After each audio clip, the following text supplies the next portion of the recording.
if we were better on special teams, we probably would have won a few more games around here the last year or two. Scott Frost. Let's chat, shall we? Pressure comes from Carriker. He's got his hands all over. Hand off on the stretch play to Kirby. He got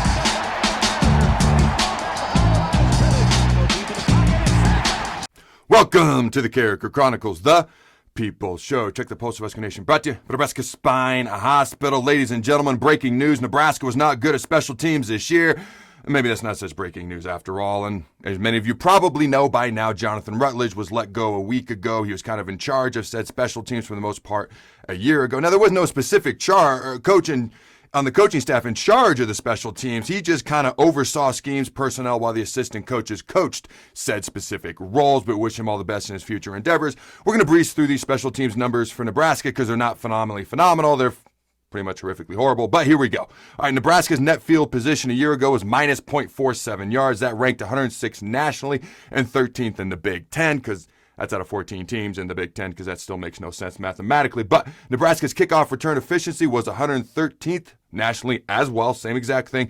Kickoff efficiency was 113th nationally, and punt efficiency was even worse, 118th, okay? Now, the overall special teams efficiency, again, these aren't great numbers. They're 115th in the country, 13th in the Big Ten. Only Purdue was worse in the Big Ten Conference. Now, to get Nebraska also gave up 2 embarrassing easy fake punts for first downs this year, and for some reason, they kicked off to the Big Ten's kickoff return leader in the last game of the year versus Rutgers, that being Eric Krushnick, and he returned it for a touchdown. That still blows my mind. Now, in all fairness, okay, I try to look at this from all angles.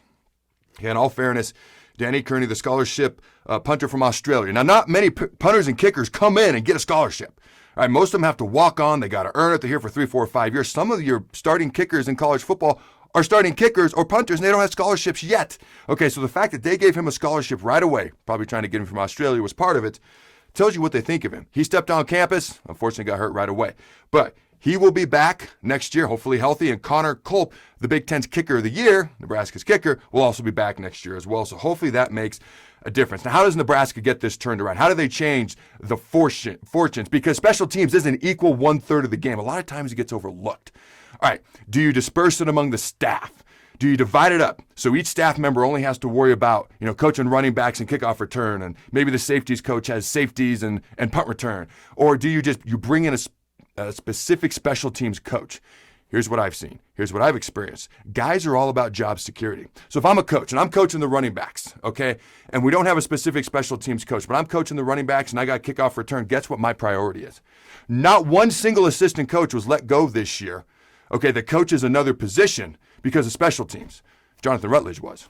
My point is this. It's all about priorities. If I'm the running backs coach and I'm coaching running backs and kickoff return, my priority is the running backs. If my running backs play well, I'm not going to get fired because of kickoff return. But if you bring any team I've ever been on that dispersed it among the staff, the special teams was never as good as when you bring in a specific special teams coordinator, specific special teams coach, because it's about priorities. If your job depends on special teams, it's going to be your priority. It's going to mean a lot more time, effort, film study. It's going to be a lot more important because your job depends on it. I recommend they bring in a specific special teams coach and special teams coordinator. Just my thoughts. Let me know your thoughts. Now, if you're curious about this shirt that I'm wearing, it's about unity. If you're curious about this 90 AC logo, I think it's pretty cool. Okay, the undivided unity is a unity movement.